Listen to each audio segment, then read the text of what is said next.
ಇವತ್ತಿನ ವಿಡಿಯೋದಲ್ಲಿ ಮನೇಲೆ ಫ್ರೆಶ್ ಆಗಿ ಬಿಸಿಬೇಳೆಬಾತ್ ಪೌಡರ್ನ ಮಾಡಿಕೊಂಡು ಹೋಟೆಲ್ಗಿಂತ ರುಚಿಯಾಗಿ ಮನೇಲೆ ಬಿಸಿಬೇಳೆಬಾತ್ ಯಾವ ರೀತಿ ಮಾಡೋದು ಅಂತ ತಿಳಿಸ್ಕೊಡ್ತಾ ಇದ್ದೀನಿ.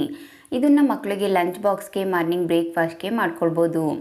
ಇದು ಒಂದು ಈಸಿ ಆ್ಯಂಡ್ ಟೇಸ್ಟಿ ರೆಸಿಪಿ ಅಂತಲೇ ಹೇಳ್ಬೋದು. ಎಲ್ರಿಗೂ ನಮಸ್ಕಾರ. ವಿಲೇಜ್ ವೆಜ್ ರೆಸಿಪೀಸ್ಗೆ ಸ್ವಾಗತ. ಈ ವಿಡಿಯೋನ ಎಲ್ಲೂ ಸ್ಕಿಪ್ ಮಾಡದೆ ಕೊನೆಯವರೆಗೂ ನೋಡಿ. ತುಂಬಾ ರುಚಿಯಾಗಿರುವಂತಹ ಬಿಸಿಬೇಳೆಬಾತ್ ಯಾವ ರೀತಿ ಮಾಡೋದು ಅಂತ ನೋಡೋಣ. ಮೊದಲನೇದಾಗಿ ಬಿಸಿಬೇಳೆಬಾತ್ ಪೌಡರ್ ಯಾವ ರೀತಿ ಮಾಡೋದು ಅಂತ ನೋಡ್ಕೊಳ್ಳೋಣ. ಸ್ಟವ್ ಮೇಲೆ ಒಂದು ಕಡಾಯಿನ ಇಟ್ಕೊಂಡಿದ್ದೀನಿ. ಕಡಾಯಿಗೆ ಒಂದು 2 ಪೀಸ್ ಚಕ್ಕೆ, 1-2 ಲವಂಗ, 1-2 ಏಲಕ್ಕಿನ ಸೇರಿಸ್ಕೊಂಡಿದ್ದೀನಿ. ಒಂದು 1/4 ಟೇಬಲ್ ಸ್ಪೂನ್ ಆಗುವಷ್ಟು ಜೀರಿಗೆ, ಒಂದು 1/4 ಟೇಬಲ್ ಸ್ಪೂನ್ ಆಗುವಷ್ಟು ಕಾಳು ಮೆಣಸು, ಹಾಗೆ ಒಂದು ಸ್ವಲ್ಪ ಮೆಂತ್ಯನ ಸೇರಿಸ್ಕೊತಾ ಇದ್ದೀನಿ. ಈಗ 1 ಟೇಬಲ್ ಸ್ಪೂನ್ ಆಗುವಷ್ಟು ಧನಿಯಾನ ಸೇರಿಸ್ಕೊತಾ ಇದ್ದೀನಿ. ಒಂದು 1/2 ಟೇಬಲ್ ಸ್ಪೂನ್ ಆಗುವಷ್ಟು ಕಡಲೆಬೇಳೆ, ಹಾಗೆ ಒಂದು 1/2 ಟೇಬಲ್ ಸ್ಪೂನ್ ಆಗುವಷ್ಟು ಉದ್ದಿನಬೇಳೆನ ಸೇರಿಸ್ಕೊತಾ ಇದ್ದೀನಿ. ಈಗ ಸ್ಟವ್ನ ಆನ್ ಮಾಡಿಬಿಟ್ಟು ಎಲ್ಲ ಒಂದ್ಸರಿ ಚೆನ್ನಾಗಿ ಮಿಕ್ಸ್ ಮಾಡಿಕೊಂಡು ಫ್ರೈ ಮಾಡ್ಕೊತಾ ಇದ್ದೀನಿ. ನಾನು ಸೇರಿಸಿರುವಂಥ ಧನಿಯಾ, ಕಡಲೆಬೇಳೆ, ಉದ್ದಿನಬೇಳೆ ಎಲ್ಲ ಸ್ವಲ್ಪ ಕಲರ್ ಚೇಂಜ್ ಆಗಬೇಕು, ಹಾಗೆ ಸ್ವಲ್ಪ ಘಮ ಬರಬೇಕು, ಆ ರೀತಿ ಫ್ರೈ ಮಾಡ್ಕೋಬೇಕು. ಹೈ ಫ್ಲೇಮಲ್ಲೆಲ್ಲ ಮಾಡೋದಕ್ಕೆ ಹೋಗ್ಬೇಡಿ, ಕಪ್ಪಾಗಿಬಿಡುತ್ತೆ. ಆದಷ್ಟು ಲೋ ಫ್ಲೇಮಲ್ಲಿ 1-2-3 ನಿಮಿಷ ಫ್ರೈ ಮಾಡಿಕೊಂಡ್ರೆ ಸಾಕು. ನೋಡಿ, ಇದೆಲ್ಲ ಸ್ವಲ್ಪ ಕಲರ್ ಚೇಂಜ್ ಆಗಿದೆ. ಈಗ ಒಂದು 8-10 ಎಸಳು ಕರಿಬೇವನ್ನು ಸೇರಿಸ್ಕೊಂಡಿದ್ದೀನಿ. ಹಾಗೆ ಒಂದು 10-12 ಬ್ಯಾಡಗಿ ಮೆಣಸಿಕಾಯಿನ ಕಟ್ ಮಾಡಿ ಸೇರಿಸ್ಕೊಂಡಿದ್ದೀನಿ. ನೀವು ಸ್ವಲ್ಪ ಖಾರದ ಮೆಣಸಿಕಾಯಿ, ಸ್ವಲ್ಪ ಬ್ಯಾಡಗಿ ಮೆಣಸಿಕಾಯಿ ಸೇರಿಸ್ಕೊಂಡು ಸಹ ಮಾಡ್ಕೊಳ್ಬೋದು. ಬ್ಯಾಡಗಿ ಮೆಣಸಿಕಾಯಿ ಸೇರಿಸೋದ್ರಿಂದ ರುಚಿನೂ ಚೆನ್ನಾಗಿರುತ್ತೆ, ಹಾಗೆ ಒಂದೊಳ್ಳೆ ಕಲರ್ ಸಹ ಬರುತ್ತೆ. ಈ ಕಪ್ಪಲ್ಲಿ ಒಂದು ಅರ್ಧ ಕಪ್ ಆಗೋಷ್ಟು ಒಣ ಕೊಬ್ಬರಿ ತುರಿ, ಹಾಗೆ ಒಂದು 1/4 ಟೇಬಲ್ ಸ್ಪೂನ್ ಆಗೋಷ್ಟು ಬಿಳಿ ಎಳ್ಳು, ಹಾಗೆ ಒಂದು 1/4 ಟೇಬಲ್ ಸ್ಪೂನ್ ಆಗೋಷ್ಟು ಗಸಗಸೆನ ಸೇರಿಸ್ಬಿಟ್ಟು ಎಲ್ಲ ಒಂದ್ಸರಿ ಚೆನ್ನಾಗಿ ಮಿಕ್ಸ್ ಮಾಡಿಕೊಂಡು ಫ್ರೈ ಮಾಡ್ಕೊತಾ ಇದ್ದೀನಿ. ಲೋ ಫ್ಲೇಮಲ್ಲೇ ಇಟ್ಬಿಟ್ಟು 1-2 ನಿಮಿಷ ಫ್ರೈ ಮಾಡ್ಕೊಂಡಿದ್ದೀನಿ. ಈಗ ಸ್ಟವ್ನ ಆಫ್ ಮಾಡಿಬಿಟ್ಟು ಇದನ್ನು ತಣ್ಣಗಾಗೋದಕ್ಕೆ ಒಂದು 5 ನಿಮಿಷ ಹಾಗೆ ಇಡ್ತೀನಿ. ಈಗ ಒಂದು ಮಿಕ್ಸಿ ಜಾರ್ನ ತೊಗೊಂಡಿದ್ದೀನಿ. ಮಿಕ್ಸಿ ಜಾರ್ಗೆ ನಾನು ಫ್ರೈ ಮಾಡಿರುವಂಥ ಮಸಾಲೆ ಪದಾರ್ಥ ಎಲ್ಲ ತಣ್ಣಗಾಗಿದೆ, ಅದನ್ನೆಲ್ಲ ನಾನು ಮಿಕ್ಸಿ ಜಾರ್ಗೆ ಸೇರಿಸ್ಕೊಂಡಿದ್ದೀನಿ. ಈಗ ಒಂದು 1/4 ಟೇಬಲ್ ಸ್ಪೂನ್ ಆಗುವಷ್ಟು ಅರಿಶಿಣನ ಸೇರಿಸ್ಕೊಂಡು ರುಬ್ಕೊಬರೋಣ. ನಾವು ಇದನ್ನು ತುಂಬ ತರ್ತರಿಯಾಗಿ ಎಲ್ಲ ರುಬ್ಬೋದಕ್ಕೆ ಹೋಗಬಾರ್ದು, ಎಷ್ಟು ಸಾಧ್ಯವಾಗುತ್ತೋ ಅಷ್ಟು ನುಣ್ಣಗೆ ರುಬ್ಕೋಬೇಕು. ಈಗ ಬಿಸಿಬೇಳೆಬಾತ್ ಪೌಡರ್ ಸಿದ್ಧ ಆಗಿದೆ. ಈಗ ಬಿಸಿಬೇಳೆಬಾತ್ ಯಾವ ರೀತಿ ಮಾಡೋದು ಅಂತ ನೋಡೋಣ. ಸ್ಟವ್ ಮೇಲೆ ಒಂದು ಕುಕ್ಕರ್ನ ಇಟ್ಕೊಂಡಿದ್ದೀನಿ. ಕುಕ್ಕರ್ಗೆ ಮೆಜರ್ಮೆಂಟ್ ಕಪ್ಪಲ್ಲಿ ಒಂದು 3/4 ಕಪ್ ಆಗುವಷ್ಟು ತೊಗರಿಬೇಳೆ, ಹಾಗೆ ಒಂದು 3/4 ಕಪ್ ಆಗುವಷ್ಟು ರೇಷನ್ ಅಕ್ಕಿನ ನೀರಲ್ಲಿ ಒಂದು 2-3 ಸರಿ ಚೆನ್ನಾಗಿ ತೊಳೆದ್ಬಿಟ್ಟು ಸೇರಿಸ್ಕೊಂಡಿದ್ದೀನಿ. ನೀವು ರೇಷನ್ ಅಕ್ಕಿ ಬದಲು ಸೋನಾ ಮಸೂರಿ ಅಕ್ಕಿ ಸೇರಿಸ್ಕೊಂಡು ಸಹ ಮಾಡ್ಕೊಳ್ಬೋದು. ಒಂದು 8-10 ಬೀನ್ಸನ್ನು ಸ್ವಲ್ಪ ದೊಡ್ಡದಾಗಿ ಕಟ್ ಮಾಡಿ ಸೇರಿಸ್ಕೊಂಡಿದ್ದೀನಿ. ಹಾಗೆ ಮೀಡಿಯಮ್ ಸೈಜ್ ಒಂದು ಕ್ಯಾರೆಟನ್ನು ಸ್ವಲ್ಪ ದೊಡ್ಡದಾಗಿ ಕಟ್ ಮಾಡಿ ಸೇರಿಸ್ಕೊಂಡಿದ್ದೀನಿ. ಒಂದು ನೌಕೋಲನ್ನು ಮೇಲೆ ಸಿಪ್ಪೆ ತೆಗೆದು ಸ್ವಲ್ಪ ದೊಡ್ಡದಾಗಿ ಕಟ್ ಮಾಡಿ ಸೇರಿಸ್ಕೊಂಡಿದ್ದೀನಿ. ನೀವು ಯಾವುದೇ ತರಕಾರಿ ಸೇರಿಸ್ಕೊಂಡ್ರೂ ಅಷ್ಟೇ ಸ್ವಲ್ಪ ದೊಡ್ಡದಾಗಿ ಕಟ್ ಮಾಡಿ ಸೇರಿಸ್ಕೋಬೇಕು.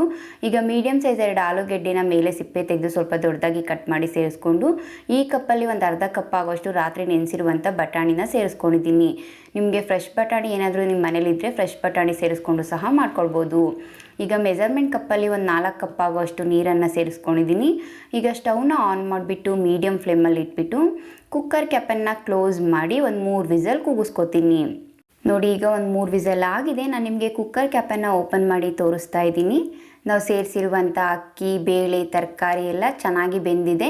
ಸ್ವಲ್ಪ ಮೆತ್ತಗೆ ಬೇಯಿಸ್ಕೋಬೇಕು, ಅದಕ್ಕೆ ಸ್ವಲ್ಪ ನೀರು ಜಾಸ್ತಿ ಇಟ್ಕೊಂಡು ಬೇಯಿಸ್ಕೊಂಡಿರೋದು. ಈಗೆಲ್ಲ ಒಂದ್ಸರಿ ಚೆನ್ನಾಗಿ ಮಿಕ್ಸ್ ಮಾಡ್ಕೊಂಡಿದ್ದೀನಿ.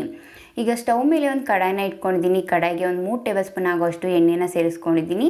ನೀವು ಎಣ್ಣೆ ಬದಲು ತುಪ್ಪ ಸೇರಿಸ್ಕೊಂಡು ಸಹ ಮಾಡ್ಕೊಳ್ಬೋದು. ಈಗ ಎಣ್ಣೆ ಸ್ವಲ್ಪ ಬಿಸಿ ಆದಮೇಲೆ ಸ್ವಲ್ಪ ಸಾಸಿವೆ, ಒಂದು 8-10 ಎಸಳು ಕರಿಬೇವು, ಕಟ್ ಮಾಡಿರುವಂಥ 2 ಬ್ಯಾಡಗಿ ಮೆಣಸಿಕಾಯಿನ ಸೇರಿಸ್ಕೊಂಡಿದ್ದೀನಿ. ಹಾಗೆ ಒಂದು 2 ಟೇಬಲ್ ಸ್ಪೂನ್ ಆಗೋಷ್ಟು ಕಡಲೆ ಬೀಜ, ಒಂದು 8-10 ಗೋಡಂಬಿನ ಸೇರಿಸ್ಕೊಂಡಿದ್ದೀನಿ. ಈಗೆಲ್ಲ ಒಂದ್ಸರಿ ಚೆನ್ನಾಗಿ ಮಿಕ್ಸ್ ಮಾಡಿಕೊಂಡು ಫ್ರೈ ಮಾಡ್ಕೊತಾ ಇದ್ದೀನಿ. ಕಡಲೆ ಬೀಜ ಮತ್ತು ಗೋಡಂಬಿ ಸ್ವಲ್ಪ ಕಲರ್ ಚೇಂಜ್ ಆಗಬೇಕು, ಆ ರೀತಿ ಫ್ರೈ ಮಾಡ್ಕೋಬೇಕು. ಹೈ ಫ್ಲೇಮಲ್ಲೆಲ್ಲ ಮಾಡೋದಕ್ಕೆ ಹೋಗಬೇಡಿ, ಆದಷ್ಟು ಲೋ ಫ್ಲೇಮಲ್ಲಿ 1-2 ನಿಮಿಷ ಫ್ರೈ ಮಾಡಿಕೊಂಡ್ರೆ ಸಾಕು. ನೋಡಿ, ಈಗ ಕಡಲೆ ಬೀಜ, ಗೋಡಂಬಿ ಸ್ವಲ್ಪ ಕಲರ್ ಚೇಂಜ್ ಆಗಿದೆ. ಈಗ ಮೀಡಿಯಮ್ ಸೈಜ್ ಒಂದು ಕ್ಯಾಪ್ಸಿಕಮ್ನ ಉದ್ದುದಕ್ಕೆ ಸ್ವಲ್ಪ ಸಣ್ಣದಾಗಿ ಕಟ್ ಮಾಡಿ ಸೇರಿಸ್ಕೊಂಡಿದ್ದೀನಿ. ನೀವು ಕ್ಯಾಪ್ಸಿಕಮ್ ಬದಲು ಈರುಳ್ಳಿನ ಕಟ್ ಮಾಡಿ ಸೇರಿಸ್ಕೊಂಡು ಸಹ ಮಾಡ್ಕೊಳ್ಬೋದು. ಕ್ಯಾಪ್ಸಿಕಮ್ ಸ್ವಲ್ಪ ಸಾಫ್ಟ್ ಆಗಬೇಕು, ಆ ರೀತಿ ಚೆನ್ನಾಗಿ ಮಿಕ್ಸ್ ಮಾಡಿಕೊಂಡು ಮೀಡಿಯಮ್ ಫ್ಲೇಮಲ್ಲಿ ಇಟ್ಕೊಂಡು 1-2 ನಿಮಿಷ ಫ್ರೈ ಮಾಡ್ಕೊಂಡಿದ್ದೀನಿ. ಈಗ ಮೀಡಿಯಮ್ ಸೈಜ್ ಒಂದು ಟೊಮೊಟೊ ಹಣ್ಣನ್ನು ಉದ್ದುದಕ್ಕೆ ಸ್ವಲ್ಪ ಸಣ್ಣದಾಗಿ ಕಟ್ ಮಾಡಿ ಸೇರಿಸ್ಕೊಂಡಿದ್ದೀನಿ. ಟೊಮೊಟೊನು ಸ್ವಲ್ಪ ಸಾಫ್ಟ್ ಆಗಬೇಕು, ಆ ರೀತಿ ಚೆನ್ನಾಗಿ ಮಿಕ್ಸ್ ಮಾಡಿಕೊಂಡು ಫ್ರೈ ಮಾಡ್ಕೊತಾ ಇದ್ದೀನಿ. ನೋಡಿ, ಈಗ ಟೊಮೊಟೊನು ಸಹ ತುಂಬ ಚೆನ್ನಾಗಿ ಸಾಫ್ಟ್ ಆಗಿದೆ. ಈಗ ಒಂದು ಗೋಲಿ ಗಾತ್ರದಷ್ಟು ಹುಣಸೆಹಣ್ಣನ್ನು ನೀರಲ್ಲಿ ಚೆನ್ನಾಗಿ ತೊಳೆದ್ಬಿಟ್ಟು ನೀರಲ್ಲಿ ನೆನೆಸಿಟ್ಕೊಂಡಿದ್ದೆ. ಆ ಹುಣಸೆ ಹುಳಿನ ಸೇರಿಸ್ಕೊಂಡಿದ್ದೀನಿ. ಹಾಗೆ ಒಂದು 2 ಟೇಬಲ್ ಸ್ಪೂನ್ ಆಗುವಷ್ಟು ಬಿಸಿಬೇಳೆಬಾತ್ ಪೌಡ್ರನ್ನು ಸೇರಿಸ್ಕೊಂಡಿದ್ದೀನಿ. ನಾನು ಆವಾಗಲೇ ಮಾಡಿಟ್ಟಿದ್ನಲ್ವ ಬಿಸಿಬೇಳೆಬಾತ್ ಪೌಡ್ರು, ಆ ಬಿಸಿಬೇಳೆಬಾತ್ ಪೌಡ್ರನ್ನು ಸೇರಿಸ್ಬಿಟ್ಟು ಒಂದು 1/2 ಟೇಬಲ್ ಸ್ಪೂನ್ ಆಗುವಷ್ಟು ಅಚ್ಚಕಾರದ ಪುಡಿನ ಸೇರಿಸ್ಕೊಂಡಿದ್ದೀನಿ. ಹಾಗೆ ಒಂದು 1/4 ಟೇಬಲ್ ಸ್ಪೂನ್ ಆಗುವಷ್ಟು ಅರಿಶಿನ ಸೇರಿಸ್ಬಿಟ್ಟು ಎಲ್ಲ ಒಂದು ಸರಿ ಚೆನ್ನಾಗಿ ಮಿಕ್ಸ್ ಮಾಡ್ಕೊತಾ ಇದ್ದೀನಿ. ಈ ರೀತಿ ಚೆನ್ನಾಗಿ ಮಿಕ್ಸ್ ಮಾಡಿಬಿಟ್ಟು ಈಗ ಮೆಜರ್ಮೆಂಟ್ ಕಪ್ಪಲ್ಲಿ ಒಂದು ಅರ್ಧ ಕಪ್ ಆಗುವಷ್ಟು ನೀರನ್ನು ಸೇರಿಸ್ಕೊಂಡಿದ್ದೀನಿ. ನೀರನ್ನು ಸೇರಿಸ್ಬಿಟ್ಟು ಮತ್ತೆ ಒಂದು ಸರಿ ಎಲ್ಲ ಚೆನ್ನಾಗಿ ಮಿಕ್ಸ್ ಮಾಡ್ಕೊತಾ ಇದ್ದೀನಿ. ಇದನ್ನು ಕುದಿಸ್ಕೋಬೇಕು ಅನ್ನೋ ಅಂಥ ಅವಶ್ಯಕತೆ ಏನಿಲ್ಲ, ಎಲ್ಲ ಒಂದು ಸರಿ ಚೆನ್ನಾಗಿ ಮಿಕ್ಸ್ ಮಾಡಿಕೊಂಡ್ರೆ ಸಾಕು. ಈಗ ಸ್ಟವ್ ಮೇಲೆ ಕುಕ್ಕರ್ನ ಇಟ್ಕೊಂಡಿದ್ದೀನಿ. ಬೇಳೆ, ತರಕಾರಿ, ಅನ್ನ ಎಲ್ಲ ಬೇಯಿಸಿಟ್ಕೊಂಡಿದ್ನಲ್ವ, ಆ ಕುಕ್ಕರ್ಗೆ ನಾನು ಇದನ್ನು ಸೇರಿಸ್ಕೊತಾ ಇದ್ದೀನಿ. ಹಾಗೆ ಕಡಾಯಿಗೆ ಒಂದು ಅರ್ಧ ಕಪ್ ಆಗುವಷ್ಟು ನೀರನ್ನು ಸೇರಿಸ್ಕೊಂಡು ಯಾವುದನ್ನು ವೇಸ್ಟ್ ಮಾಡದೆ ಎಲ್ಲ ಕುಕ್ಕರ್ಗೆ ಸೇರಿಸ್ಕೊಂಡಿದ್ದೀನಿ. ಈಗ ಸ್ಟವ್ನ ಆನ್ ಮಾಡಿಬಿಟ್ಟು ಲೋ ಫ್ಲೇಮಲ್ಲಿ ಇಟ್ಬಿಟ್ಟು ಎಲ್ಲ ಒಂದು ಸರಿ ಚೆನ್ನಾಗಿ ಮಿಕ್ಸ್ ಮಾಡ್ಕೊತಾ ಇದ್ದೀನಿ. ಇದೆಲ್ಲ ಇದ್ರ ಜೊತೆ ಚೆನ್ನಾಗಿ ಹೊಂದ್ಕೋಬೇಕು, ಆ ರೀತಿ ಚೆನ್ನಾಗಿ ಮಿಕ್ಸ್ ಮಾಡ್ಕೋಬೇಕು. ಹೈ ಫ್ಲೇಮಲ್ಲೆಲ್ಲ ಇಡೋದಕ್ಕೆ ಹೋಗ್ಬಿಡಿ, ತಳ ಹಿಡಿದ್ಬಿಡುತ್ತೆ. ಆದಷ್ಟು ಲೋ ಫ್ಲೇಮಲ್ಲೇ ಚೆನ್ನಾಗಿ ಮಿಕ್ಸ್ ಮಾಡ್ಕೋಬೇಕು. ಈಗ ಮತ್ತೆ ಮೆಜರ್ಮೆಂಟ್ ಕಪ್ಪಲ್ಲಿ 1 ಕಪ್ ಆಗುವಷ್ಟು ನೀರನ್ನು ಸೇರಿಸ್ಕೊಂಡಿದ್ದೀನಿ. ನೀರನ್ನು ಸೇರಿಸ್ಬಿಟ್ಟು ರುಚಿಗೆ ತಕ್ಕಷ್ಟು ಉಪ್ಪನ್ನು ಸೇರಿಸ್ಕೊಂಡಿದ್ದೀನಿ. ಈಗ ಮತ್ತೆ ಒಂದು ಸರಿ ಎಲ್ಲ ಚೆನ್ನಾಗಿ ಮಿಕ್ಸ್ ಮಾಡ್ಕೊತಾ ಇದ್ದೀನಿ. ಈ ರೀತಿ ಚೆನ್ನಾಗಿ ಮಿಕ್ಸ್ ಮಾಡಿಬಿಟ್ಟು ಲೋ ಫ್ಲೇಮಲ್ಲೇ ಇಟ್ಬಿಟ್ಟು ಇದು ಒಂದು ಸ್ವಲ್ಪ ಕುದಿಬೇಕು. ಜಾಸ್ತಿ ಕುದಿಸ್ಕೊಳ್ಳೋದಕ್ಕೆ ಹೋಗ್ಬಿಡಿ, ಸ್ವಲ್ಪ ಕುದಿಸ್ಕೊಂಡ್ರೆ ಸಾಕು. ನೋಡಿ ಈಗ ಒಂದು ಸ್ವಲ್ಪ ಕುದೀತಾ ಇದೆ. ಈಗ ಸ್ಟವ್ನ ಆಫ್ ಮಾಡಿಬಿಟ್ಟು ಸ್ವಲ್ಪ ಸಣ್ಣದಾಗಿ ಕಟ್ ಮಾಡಿರುವಂಥ ಕೊತ್ತಂಬರಿ ಸೊಪ್ಪನ್ನು ಸೇರಿಸ್ಕೊಂಡಿದ್ದೀನಿ. ಕೊತ್ತಂಬರಿ ಸೊಪ್ಪನ್ನು ಸೇರಿಸ್ಬಿಟ್ಟು ಎಲ್ಲ ಒಂದು ಸರಿ ಚೆನ್ನಾಗಿ ಮಿಕ್ಸ್ ಮಾಡ್ಕೊತಾ ಇದ್ದೀನಿ. ಈ ರೀತಿ ಚೆನ್ನಾಗಿ ಮಿಕ್ಸ್ ಮಾಡಿಕೊಂಡ್ರೆ ತುಂಬಾ ರುಚಿಯಾಗಿರುವಂತಹ ಬಿಸಿಬೇಳೆಬಾತ್ ಸಿದ್ಧ ಆಗಿದೆ. ನೋಡಿದ್ರಲ್ಲ, ತುಂಬ ಸುಲಭವಾಗಿ ತುಂಬಾ ರುಚಿಯಾಗಿ ಮನೆಯಲ್ಲೇ ಹೋಟೆಲ್ಗಿಂತ ರುಚಿಯಾಗಿ ಬಿಸಿಬೇಳೆಬಾತ್ ಪೌಡರ್ ಹಾಗೆ ಬಿಸಿಬೇಳೆಬಾತ್ ಯಾವ ರೀತಿ ಮಾಡಿದೆ ಅಂತೇಳ್ಬಿಟ್ಟು ನೀವು ನಿಮ್ಮ ಮನೇಲಿ ಒಂದು ಸರಿ ಟ್ರೈ ಮಾಡಿ ನೋಡಿ. ಹೇಗಿತ್ತು ಅಂತ ನನಗೆ ಕಮೆಂಟ್ ಮೂಲಕ ತಿಳಿಸಿ. ಇನ್ನಷ್ಟು ಈಸಿ ಆ್ಯಂಡ್ ಟೇಸ್ಟಿ ರೆಸಿಪೀಸ್ಗಾಗಿ ನನ್ನ ಚಾನಲ್ನ ಸಬ್ಸ್ಕ್ರೈಬ್ ಮಾಡ್ಕೊಳ್ಳಿ. ನನ್ನ ಚಾನಲ್ನ ಸಬ್ಸ್ಕ್ರೈಬ್ ಮಾಡಿಕೊಂಡು ನನ್ನ ವಿಡಿಯೋ ನೋಡಿ ನನಗೆ ಸಪೋರ್ಟ್ ಮಾಡ್ತಾ ಇರುವಂಥ ಪ್ರತಿಯೊಬ್ಬರಿಗೂ ಥ್ಯಾಂಕ್ ಯು.